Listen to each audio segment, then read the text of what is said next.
आदाब दोस्तों, मैं कलीम सहारनपुरी उत्तर प्रदेश से। आज सदन में संभल के विधायक ने एक बहुत खूबसूरत बात कही। उन्होंने कहा कि मुसलमानों को क्यों ट्रोल किया जा रहा है, मुसलमानों को क्यों परेशान किया जा रहा है। आपको अगर मुसलमानों से इतनी दिक्कत है तो आप मुसलमानों से उनका वोट का अधिकार क्यों नहीं छीन लेते। हमारा वोट का अधिकार छीनिए, क्योंकि आप ऐसा नहीं करोगे, क्योंकि आपकी धर्म की राजनीति बंद हो जाएगी। आपका जो वोट मांगने की प्रक्रिया है, जो आपकी वोट मांगने की उम्मीदें हैं, सोच है, वो आपकी ख़त्म हो जाएगी। फिर आप किस चीज़ पर राजनीति करोगे। डेवलपमेंट पर आप राजनीति नहीं करोगे, सिर्फ धर्म की राजनीति करोगे। और जब मुस्लिमों का अधिकार छिन जाएगा तो फिर धर्म की राजनीति आपकी कहाँ रह जाएगी। तो इसीलिए सुनिए उनका सवाल, सुनिए उनकी स्पीच, जो वहाँ पर बैठकर उन्होंने इस देश को और इस देश के लोगों को बहुत अच्छी स्पीच सुनाकर लोगों को ये माहौल बना दिया कि वाकई देश में ये चीज़ें बहुत दूर हो चुकी है। संविधान ने सबको अधिकार दिया है, चाहे वो एससी के हो, एसटी के हो, ओबीसी के हो, किसी भी समाज या किसी भी वर्ग के लोग हो। संविधान ने एक समान अधिकार दिया है। तो सुनिए उनकी स्पीच को। हिंदू मुसलमानों को लड़ाओ, हम हैं। अगर हमसे इतने अगर वो है, हमसे अगर इतनी परेशानी है तो मुसलमानों को वोट का हक छीन लीजिए, आप मत दीजिए। मगर ये भी नहीं कर सकते आप ये भी नहीं कर सकते। क्यों? फिर लड़क गया कैसे, फिर वोट कैसे लेंगे हिंदू मुस्लिम अगर किए।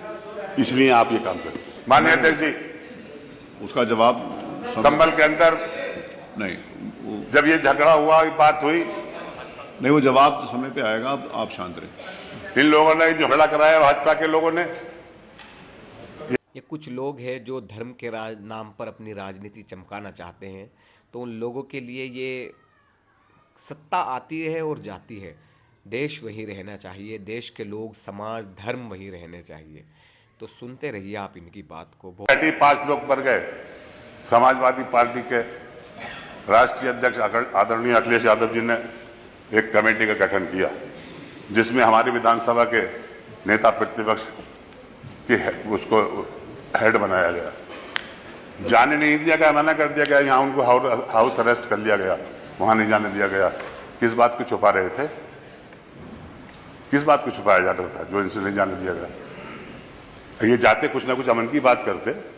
इनका स्वभाव तो आप खूब जानते हैं किस तरह का है। और अगर इनको मना कर दिया, सबको मना कर दिया। माननीय मुख्यमंत्री जी, आप तो खुद ही किसी अपने प्रतिनिधिमंडल को भेज देते, मालूम तो कर लेते वहां हुआ क्या है, किसने किया है, कैसे किया है, किसने गोली चलाई, क्यों मारे गए लोग। इस तरफ को न देखकर ये हुआ। मैं आज फिर आपसे ये कहता हूं, आज भी आप ऐलान करिए इस विधानसभा के अंदर, और यहाँ की कमेटी बनाइए, विधानसभा के सदस्यों की 10 कमेटी के बनाइए, 7 अपने तरफ के रखिए, 3 हमारे रखिए। दूध का दूध, पानी का पानी हो जाएगा। अध्यक्ष जी, ये ज्यादती ना कराइए, बहुत ज्यादती हो रही है। और खासतौर से हम लोगों को निशाना बनाया जा रहा है।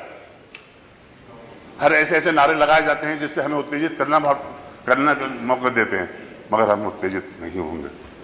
हम इस देश के, इस प्रदेश के विकास के लिए काम करते रहेंगे। हमारा ये कर्तव्य रहा है इस देश के अंदर, कोई भी ऐसी गड़बड़ी हो तो हम आगे बढ़कर साथ दें। और हमें शक की नजर से देखा जाता है। हमें शक की नजर से क्यों देखते हैं? आप राजनीति करिए तो ऐसी करिए कि विकास के कार्य कराइए हैं, प्रदेश को आगे बढ़ाने का काम करिए। हिंदू मुस्लिम करने से कोई वो नहीं है। आज भी आप सर्वे का संभल में कराएंगे, कोई भी हिंदू और मुसलमान ये नहीं कह सकता कि झगड़ा हिंदू मुसलमान का, ये कोई नहीं था। ये तो प्रशासन की वजह से हुआ। अगर प्रशासन को ये फीडबैक नहीं मिलता कि तुम उस पर गोली चला दो, तुम ऐसा कर दो, सर्वे कराओ, अगर ये तो हम उच्चतम न्यायालय का धन्यवाद देंगे जिन्होंने ये ऐसा आदेश कर दिया कि जिससे आपका भी कोई सर्वे नहीं होगा। मान्यवर, संभल की घटना बहुत गंभीर है और इसको आप गुस्से में न लेकर समझदारी से काम लेकर करिए। ये प्रदेश आपका है।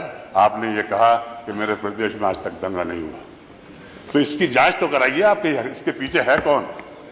आप डायरेक्ट अगर अपनी मालूमात के जरिए से जो आपको वहां का प्रशासन दे रहा है उसके आधार के ऊपर आप ये कह लें कि मुसलमानों ने किया है। उस मोहल्ले में, जिस मोहल्ले के अंदर हमारा सांसद रहता, पूरा का पूरा घेराव कर दिया, बिजलियां काट डाली, सब कुछ कर दिया। आप जवाब एक मिनट। माननीय अध्यक्ष जी, मैंने मना किया, नहीं बोले। जहां तक मंदिर की बात है, अगर मंदिर का कोई वहां के पुजारी ये कह दे कि ये मंदिर जो है इसके ऊपर किसी ने एक ईंट लगाई हो, कोई ईंट छुई तक हो, कंक्रीट छुई हुई हो, आज वो मंदिर उसी हालत में बना है जिस हालत में था वो। वहां के लोग जो उसको बनाने वाले हैं, उसकी चाबी जिनके पास है, वो चाबी आज उसी ताले की चाबी उनके पास है, उसी से खोला गया। जब मंदिर को खोला गया तो उसके अंदर जो मूर्तियां रखी थी उसी एज इट इज वैसी रखी हुई है। एक भी कोई भी मूर्ति का खंडन नहीं हुआ, कहीं नहीं खंडित हुई। मान्यवर वहां के लोगों ने ये कहा कि हमारी आबादी इस जगह कम थी, हम 20, 25, 30 घर हैं यहाँ पर, बाकी सब मुसलमानों के, हमें मुसलमानों ने परेशान नहीं किया, मगर हमारे दिल के अंदर डर था, इस वजह से हम यहाँ से चले गए। वो संभल से बाहर नहीं गए मान्यवर, वो संभल से बाहर नहीं गए, संभल के अंदर ही रहे वो। और मंदिर के अंदर जाकर के बाद में उन्होंने डीएम को भी यही स्टेटमेंट दिया और प्रेस को भी यही स्टेटमेंट दिया कि हमें किसी ने भगाया नहीं है, हमें किसी ने कहा, जिस हालत में मंदिर आज था उसी हालत में आज खड़ा है। मान्यवर उसके अंदर चढ़ावा आया, सिक्के मिले उसके अंदर, इतने पुराने सिक्के भी मिले, और उसको ये बताया जा रहा है किस तरह से आपको भ्रमित किए जा रहे हैं। मान्यवर मुख्यमंत्री जी, आप भ्रमित ना हो, वास्तविकता देखिए, मंदिर आज भी उसी हालत में है जिस हालत में वो था। 2006 तक उसके अंदर पूजा हुई है।